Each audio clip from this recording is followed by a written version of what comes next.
آج ہم ایک ایسی شخصیت کی زندگی اور ایمان کی گہرائیوں میں اتر رہے ہیں جن کا نام شاید بہت سے لوگوں نے نہ سنا ہو۔ بالکل، حضرت زنیرہ رضی اللہ عنہ۔ جی، اور ان کی کہانی ہمت کی، ظلم کے خلاف کھڑے ہونے کی ایک لازوال داستان ہے۔ اور یہ صرف ایک تاریخی واقعہ نہیں ہے، بلکہ یہ انسانی وقار کی کہانی ہے۔ صحیح۔ ایک نظریے کی طاقت اور ناقابل تصور مشکلات کے سامنے پختہ یقین کی۔ تو آج کی اس گفتگو کا مقصد یہی ہے کہ ان کے اس غیر متزلزل ایمان کے پیچھے جو طاقت تھی اسے سمجھا جائے۔ جی، اور یہ ہمیں شناخت، آزادی اور عقیدے کے بارے میں بہت بنیادی سوالات پر سوچنے پر مجبور کرتی ہے۔ تو آئیے شروع کرتے ہیں۔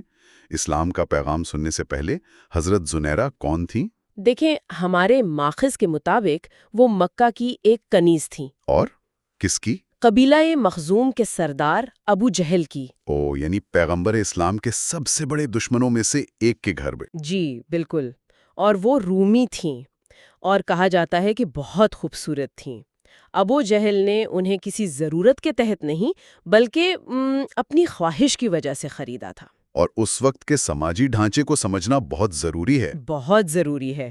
اسلام سے پہلے کے مکہ میں غلام کو ایک شخص نہیں، ایک ملکیت سمجھا جاتا تھا۔ یعنی کوئی حقوق نہیں؟ کوئی حقوق نہیں، ان کی پوری زندگی کا اختیار ان کے آقا کے پاس تھا۔ تو حضرت زنیرہ اسی ماحول میں جی رہی تھیں۔ جی، اور سب سے اہم بات یہ ہے کہ وہ اپنی شناخت کے بغیر زندگی گزار رہی تھیں۔ ان کے ذہن میں سوالات تھے، میں کون ہوں؟ میں کیوں ہوں؟ کیا میری کوئی مرضی نہیں؟ یہ بہت گہرے سوالات ہیں۔ بالکل، اور یہی سوالات جو ہے نا ایک ایسی روح کو ظاہر کرتے ہیں جسے مکمل طور پر دبایا نہیں جا سکا تھا۔ صحیح۔ جو انتہائی غیر انسانی حالات میں بھی معنی کی تلاش میں تھی۔ اور پھر یہاں سے بات واقعی دلچسپ ہو جاتی ہے۔ جی؟ ایک دن انہوں نے اپنے آقا ابو جہل کو اپنی بیوی سے پیغمبر اسلام حضرت محمد صلی اللہ علیہ وسلم کا مذاق اڑاتے ہوئے سنا۔ اور اس نے کیا سنا؟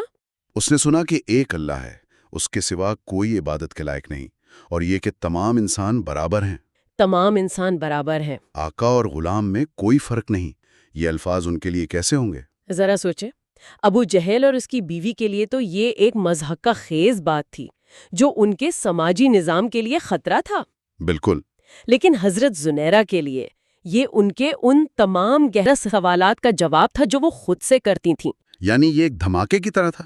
بالکل، برابری کا یہ تصور صرف ایک سیاسی نعرہ نہیں تھا، نہیں، بلکہ یہ ان کی انسانیت کی روحانی تصدیق تھی، جیسے کسی نے پہلی بار انہیں کہا ہو کہ تم بھی ایک مکمل انسان ہو۔ مجھے یہ بات حیران کرتی ہے کہ وہ ابو جہل کے گھر میں تھی جو اسلام کا شدید مخالف تھا۔ جی، اسی ماحول میں جہاں ہر وقت پیغمبر کا مذاق اڑایا جا رہا ہو، ان کے دل میں ایمان کی شمع کیسے روشن ہوئی؟ یہ تو آگ کے درمیان پھول کھلنے جیسا ہے۔ یہی تو نظریے کی طاقت ہے۔ ابو جہل کے لیے وہ الفاظ طنز تھے، لیکن حضرت زنیرہ کے لیے وہ الفاظ ان کی روح کے لیے پانی کی طرح تھے۔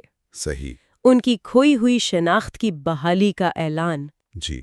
تو بنیاد تو رکھ دی گئی۔ پھر ان کا ایمان کیسے پروان چڑھا؟ اس میں ایک اور بزرگ کنیز کا کردار تھا، حضرت سمیہ رضی اللہ عنہا۔ وہ بھی اسی گھر میں تھیں۔ اچھا۔ انہوں نے انہیں اسلام کی تعلیمات کے بارے میں مزید بتایا۔ اور حضرت سمیہ تو خود اسلام کی پہلی شہید خاتون ہیں۔ جی بالکل، تو انہوں نے ایک طرح سے رہنمائی فراہم کی۔ یہ بھی ظاہر کرتا ہے کہ یہ تحریک کس طرح معاشرے کے سب سے کمزور طبقوں میں جڑیں پکڑ رہی تھی، کیونکہ یہ انہیں وہ وقار دے رہی تھی جو معاشرے نے ان سے چھین لیا تھا۔ بالکل۔ پھر وہ لمحہ آیا جب ان کی ملاقات خود رسول اللہ صلی اللہ علیہ وآلہ وسلم سے ہوئی۔ جی، ماخذ اس منظر کو بہت خوبصورتی سے بیان کرتا ہے۔ انہوں نے ان کے سر پر شفقت سے ہاتھ پھیرا۔ یہ ایک معمولی سا عمل لگتا ہے، لیکن ایک ایسی انسان کے لیے جس نے کبھی عزت نہ دیکھی ہو، یہ بہت بڑی بات تھی۔ کہتے ہیں کہ وہ پھوٹ پھوٹ کر رونے لگیں، اور انہوں نے فوراً اسلام قبول کر لیا۔ تو وہ ایک معمولی کنیز سے رسول اللہ صلی اللہ علیہ وسلم کی عظیم المرتبت صحابیہ حضرت زنیرہ رضی اللہ تعالیٰ عنہ بن گئیں۔ لیکن اس روحانی آزادی کی قیمت بہت بھاری تھی۔ ظاہر ہے ابو جہل کو جب پتہ چلا ہوگا تو اس کا غصہ آسمان پر پہنچ گیا۔ اس کے لیے یہ صرف مذہب کی تبدیلی نہیں تھی، یہ اس کی ملکیت کی بغاوت تھی۔ یہ اس کے اختیار کو چیلنج تھا۔ بالکل، اور اس نے ان پر ظلم کے پہاڑ توڑ دیے۔ ناقابل تصور ظلم، ماخذ بتاتا ہے کہ ان کا پورا جسم زخمی رہتا اور ان زخموں سے خون اور پیپ رستا رہتا۔ یہاں جو تضاد ہے وہ بہت گہرا ہے۔ اسلام کا پیغام انہیں روحانی آزادی دے رہا تھا، جی، لیکن اسے اپنانے کا نتیجہ شدید جسمانی اذیت کی صورت میں نکل رہا تھا۔ یعنی ان کا جسم دو مخالف نظریات کے درمیان ایک میدان جنگ بن گیا تھا۔ کیا خوب کہا ہے! ایک طرف ابو جہل کا کوڑا تھا، دوسری طرف ان کے دل میں اللہ ایک ہے کا یقین۔ لیکن یہ ایک اہم سوال ہے، کیا اس شدید اذیت میں ایک لمحے کے لیے بھی ان کا ایمان ڈگمگایا ہوگا؟ یہ انسانی برداشت کی حدوں سے باہر لگتا ہے۔ دیکھیں، ماخذ براہ راست ان کے کسی شک کا ذکر نہیں کرتا، لیکن یہ ان کی ثابت قدمی پر زور دیتا ہے۔ اس کی وجہ کیا ہو سکتی ہے؟ وجہ شاید یہ ہے کہ جو چیز وہ چھوڑ رہی تھیں، یعنی غلامی کی بے وقت زندگی، اس کے مقابلے میں جو چیز انہیں مل رہی تھی، یعنی ابدی وقار اور اللہ کا وعدہ، وہ کہیں زیادہ قیمتی تھی۔ صحیح۔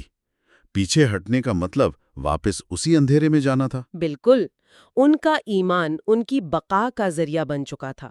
اور پھر ظلم اس حد تک بڑھا کہ حضرت زنیرہ کی بینائی چلی گئی۔ جی، ایک لمحے کے لیے سوچیں، وہ پہلے ہی غلامی کی تاریکی میں تھیں اور اب ان کی آنکھوں کی روشنی بھی چلی گئی۔ یہ ان کی جدوجہد کا عروج تھا۔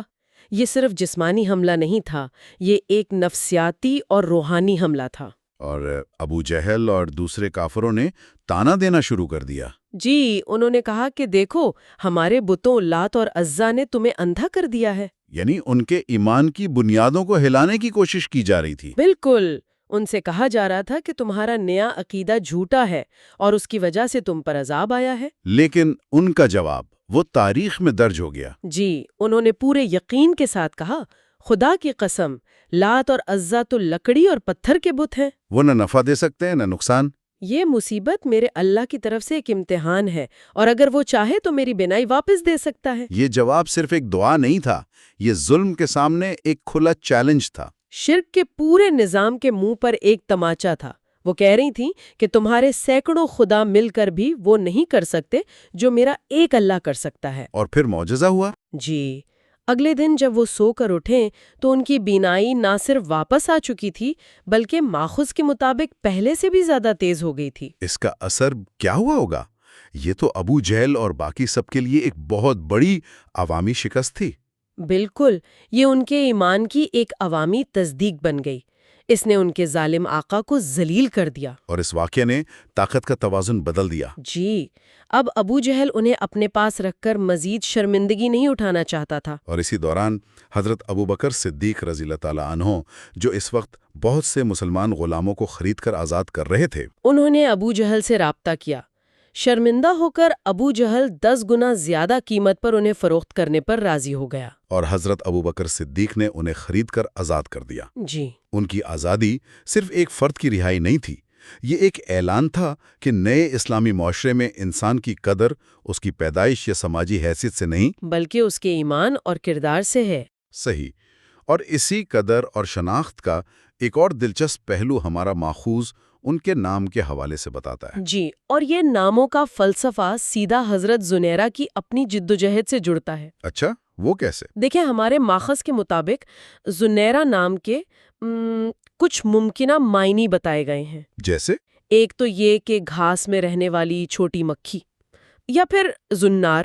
زنار؟ یہ تو وہ ہے جو عیسائی راہب اپنی کمر میں باندھتے ہیں نا؟ جی بالکل، تو ماخذ یہ کہتا ہے کہ اگر اس کے معنی منفی ہوں تو ایسا نام رکھنا درست نہیں۔ یہ دلچسپ ہے، لیکن اس کا ان کی کہانی سے کیا تعلق ہے؟ تعلق بہت گہرا ہے۔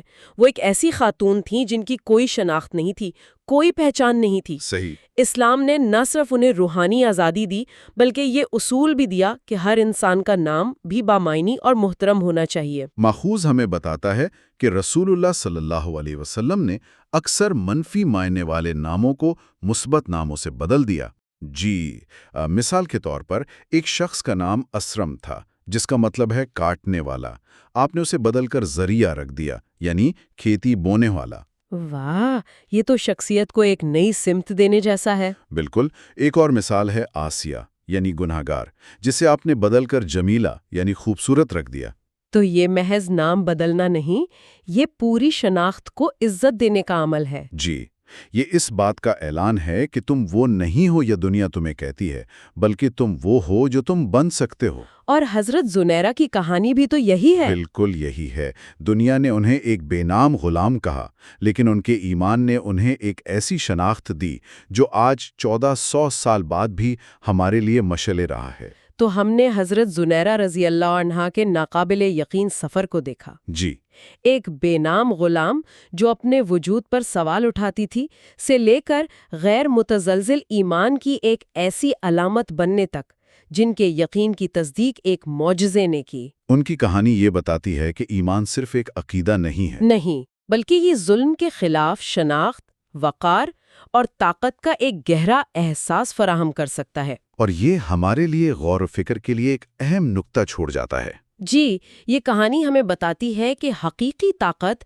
دنیاوی اختیار میں نہیں بلکہ اندرونی یقین میں ہے۔ اور یہ سوچنے پر مجبور کرتا ہے کہ ہماری اپنی جدید زندگیوں میں ہم کن غیر مرئی غلامی یا سماجی دباؤ کا سامنا کرتے ہیں۔ وہ کون سے خوف یا نظریات ہیں جو ہمیں اپنی مرضی کی زندگی گزارنے سے روکتے ہیں؟ اور وہ کون سے بنیادی عقائد ہیں جو ہمیں ان زنجیروں کو توڑ کر اپنی حقیقی آزادی کی تلاش کے لیے طاقت دے سکتے ہیں؟